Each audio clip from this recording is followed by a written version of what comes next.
Hello friends, welcome to the my channel. इस drama के पिछले पार्ट के लिंक आपको डिस्क्रिप्शन बार में मिल जाएंगे। तो चलिए बिना देरी किए ड्रामा को स्टार्ट करते हैं। एपिसोड की स्टार्टिंग में हम मीका को देखते हैं जिसे जिंग ट्रेनिंग नहीं करने देता, लेकिन फिर भी वो हार नहीं मानती और उसके आने का वेट करने लगती है। जबकि ये देखकर उसकी फ्रेंड रुआन थोड़ी सी परेशान होती है और तभी कैप्टन जिंग से मिलने के लिए पहाड़ से एक आदमी आता है जो कि जिंग को थैंक यू बोलने के लिए आया हुआ था, क्योंकि जिंग ने उसकी जान बचाई थी।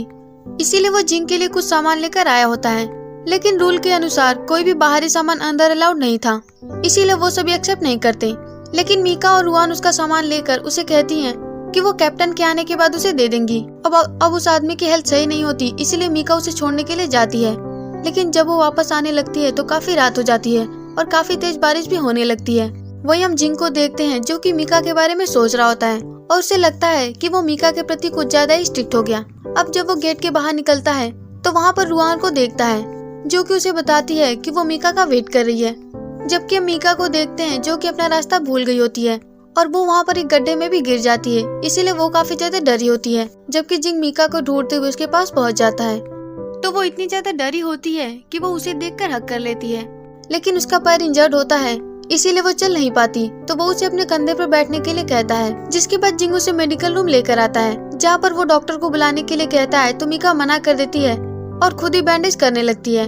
जबकि जिंग उसे बहुत ही ज्यादा डांटता है कि अगर वो उसे ढूंढने के लिए नहीं चाहता तो उसके साथ कुछ भी हो सकता था। अब मीका तो इस बात से परेशान होती है कि अब पता नहीं उसे कौन सा पनिशमेंट मिलेगा। लेकिन जिंग स्माइल करते हुए उसकी फ्रेंड जियोमान के बारे में पूछता है और उसे बताता है कि उसे उसकी फ्रेंड रुआन ने बता दिया था।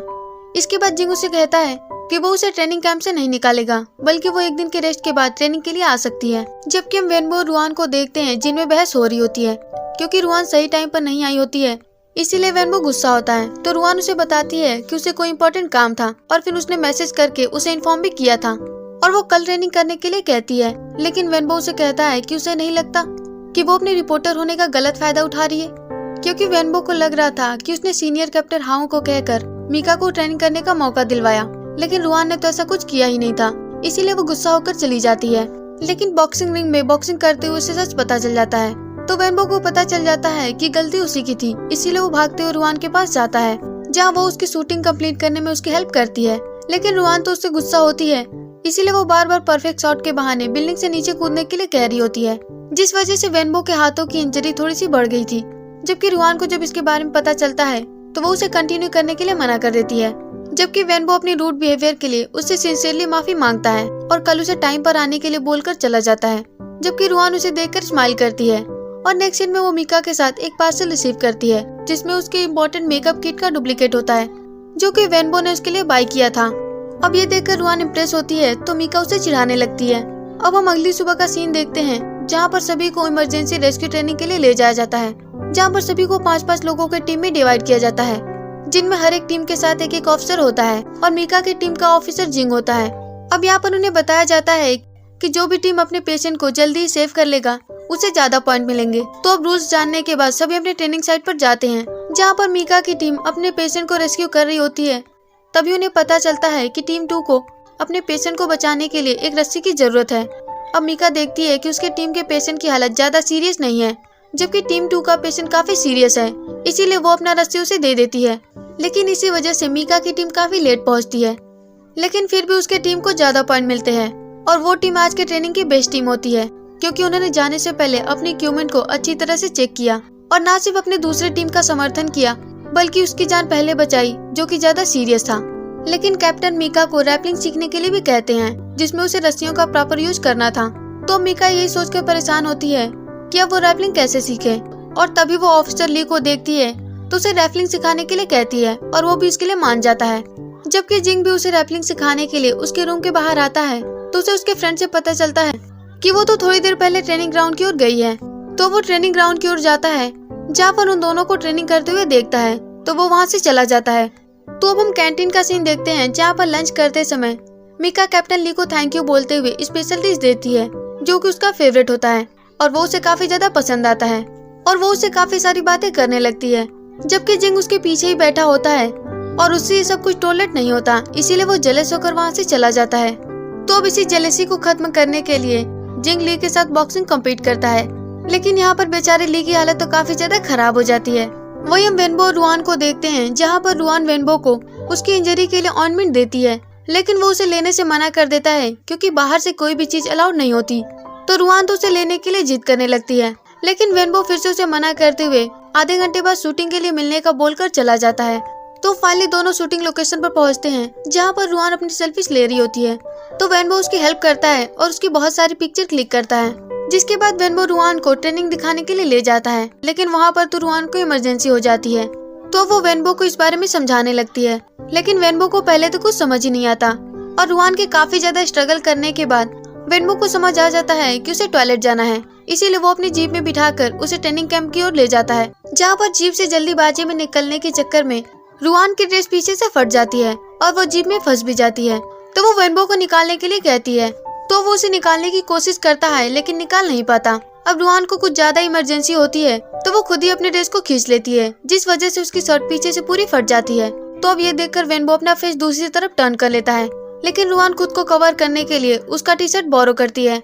अब वो वापस आकर जीप में बैठ जाती है, जहाँ पर वेनबो उसे बताता है कि वो आज ब्यूटीफुल लग रही है। ये सुनकर रुआन तो ब्लश करने लगती है। वहीं हम ट्रेनिंग का सीन देखते हैं, जहाँ पर उनकी ट्रेनिंग का आखिरी दिन होता है और आखिरी टास्क में उन्हें 27 मीटर लंबी रस्सियों से नीचे आना होता है। अब मीका को हाइट से डर लगता है, लेकिन इसके बावजूद तो रैपलिंग के लिए जाती है। अब पहले तो वो काफी ज्यादा डरी होती है, लेकिन फिर भी हिम्मत करके वो नीचे आने लगती है। लेकिन जब इसी बीच वो नीचे देखती है तो उसका डर काफी ज्यादा इंक्रीज हो जाता है, इसीलिए वो वहीं पर बेहोश हो जाती है और उसके हाथों से रस्सी छूट जाती है। लेकिन रस्सी का दूसरा सिरा जिंग के पास होता है, जो कि वो ऑफिसर को देकर उसे धीरे धीरे नीचे उतारने के लिए कहता है। तो अब उसके सेफली नीचे उतारने के बाद वो उसे थाम लेता है। अब यहाँ पर मीका की फ्रेंड जिंग को बता देती है कि उसे हाइट फोबिया है, यानी कि उसे हाइट से डर लगता है और इसी हाइट के डर की वजह से जिंग को मीका को फेल करना पड़ता है। और जब अगले दिन वो सभी को सर्टिफिकेट डिस्ट्रीब्यूट करता है तो मीका को नहीं मिला देखकर सभी काफी ज्यादा परेशान होते हैं और बताते हैं कि उसने हाई स्कोर किया है, तो सिर्फ एक गलती की वजह से उसे सर्टिफिकेट क्यों नहीं मिला।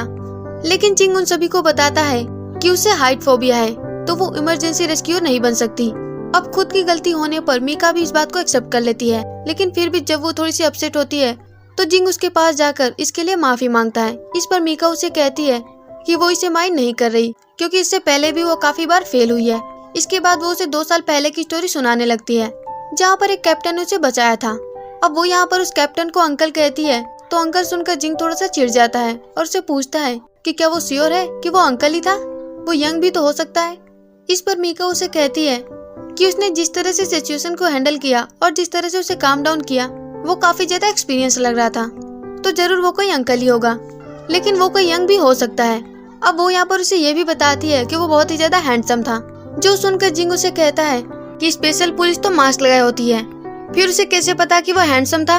इस पर मीका उसे बताती है कि उसने उसके मास्क के ऊपर से भी उसके हैंडसमनेस को पहचान लिया। और फाइनली हम रात का सीन देखते हैं, जहाँ पर सभी को सर्टिफिकेट मिलने की खुशी में पार्टी दी जा रही होती है और यहाँ पर मीका और कैप्टन भी आते हैं, जहाँ पर सभी लड़कियां जिंग के साथ फोटो क्लिक करने लगती हैं। लेकिन जिंग तो मीका को ही ढूंढ रहा होता है। वहीं जब मीका बैठी होती है तो रुआन उसके पास वेनबो की टी शर्ट पहनकर आ जाती है, जो देखकर मीका उसके बारे में पूछती है, तो रुआन उसे बताती है कि ये वेनबो की टी शर्ट है। अब वो यहाँ पर उसकी काफी तारीफ भी करती है, जबकि मीका तो उसे चिढ़ाने लगती है। वहीं जब रुआन वेनबो को देखती है तो उसे दूर से हाय बोलकर बुलाती है, लेकिन वो तो आने से मना कर देता है, जो देखकर जिंग उसे उसके पास लेकर जाता है, जहाँ मीका रुआन और वेनबो के सेम टी शर्ट देखकर उन्हें कपल टी शर्ट बोलकर चिढ़ाने लगती है। इस पर वेनबो रुआन से पूछता है कि उसने उसकी टी शर्ट क्यों पहनी है, तो रुआन तो काफी सारे एक्सक्यूजेस देने लगती है। वहीं जिंग मीका को देखने की कोशिश कर रहा होता है, लेकिन वेनबो तो उसे देखने ही नहीं देता।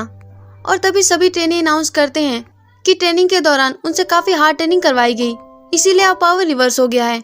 तो वो सभी ऑफिसर को वार में टास्क देते हैं, जिसमें सबसे पहले जिंग की बारी होती है। तो अब उसके हाथों में एक हार्ट रेट मेजर करने वाला ब्रेसलेट पहना दिया जाता है और उसे कहा जाता है कि अगर कोई भी जिंग की हार्ट रेट 100 से ज्यादा बढ़ा देगा तो उसे पनिश किया जाएगा। तो अब अपनी हार्ट रेट को बढ़ाने के लिए जिंग बहुत सारे एक्सरसाइजेस करता है, लेकिन उसकी हार्ट रेट इंक्रीज तो होती ही नहीं। तो अब रुआन मीका से ब्यूटी चार्म को यूज करने के लिए कहती है और उसे जिंग के सामने भेज देती है, जिसके बाद दोनों आई ब्लिंकिंग प्ले करने लगते हैं। अब मीका के सामने होने की वजह से जिंग की हार्ट रेट इंक्रीज होने लगती है, लेकिन तभी रुआन मीका को पीछे से धक्का दे देती है, तो मीका जिंग के काफी क्लोज आ जाती है, जिससे उसकी हार्ट रेट 125 हो जाती है, जो देखकर सभी कैप्टन जिंग को चिढ़ाने लगते हैं।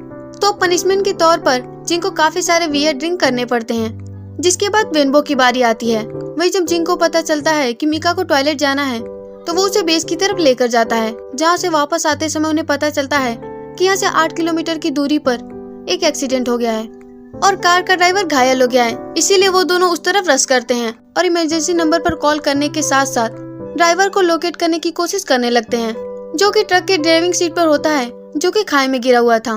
तो जिंग पहले वहाँ पर जाकर चेक करने के बाद मीका को इस बारे में बताता है। इस पर मीका वहाँ जाने का डिसाइड करती है। पहले तो जिंग उसे मना करता है, लेकिन मीका उसे ट्रस्ट करने के लिए कहती है, तो अब मीका नीचे जाने लगती है। अब जब वो डर रही होती है तो जिंग उसे पहले की तरह काम डाउन करता है, जबकि मीका जाकर बैंडेज करने के बाद ऊपर आ जाती है और तब तक रेस्क्यू टीम भी वहाँ पर आ जाती है। जिसके बाद मीका जब देखती है कि जिंग के सिर से ब्लड निकल रहा है तो वो उसे भी बैंडेज करने जाती है, लेकिन जब बैंडेज खत्म हो गया होता है तो वो अपना इनर वेयर भी उसके ऊपर बांध देती है, जो कि काफी फनी लगता है। अगले दिन जिंग अपने सीनियर हाउ के पास जाता है और मीका के हाइट फोबिया और उसे फेस करने के बारे में बताता है, तो अब मीका के लिए सर्टिफिकेट भी मिल जाता है। वही हम हॉस्पिटल का सीन देखते हैं, जहाँ पर सारे डॉक्टर वापस आ जाते हैं, जहाँ की डायरेक्टर हिया उन सभी को बताती हैं कि वो सभी न्यूरो सर्जरी डिपार्टमेंट में जा सकते हैं, लेकिन जो भी बेस्ट होगा उसे ये मौका मिलेगा। तो अब मीका के कलीग यानसान के फादर का न्यूरो सर्जरी डिपार्टमेंट से लिंक होता है, इसीलिए सभी को लगता है कि उसे ये मौका मिलेगा। तो अब मीका उदास हो जाती है, क्योंकि न्यूरो सर्जरी डिपार्टमेंट में जाने का उसका भी सपना होता है। तो अब यानसान और मीका एक पेशेंट के साथ लिफ्ट में जा रही होती हैं कि तभी अचानक से लिफ्ट खराब हो जाती है और इसी के साथ हमारा एपिसोड खत्म हो जाता है। सो आई होप कि आप लोगों को मेरा एक्सप्लेनेशन पसंद आ रहा होगा। तो वीडियो को लाइक और चैनल को सब्सक्राइब जरूर कीजिएगा। फिर मिलेंगे आपको नए एपिसोड के साथ, तब तक के लिए बाय बाय, टेक केयर।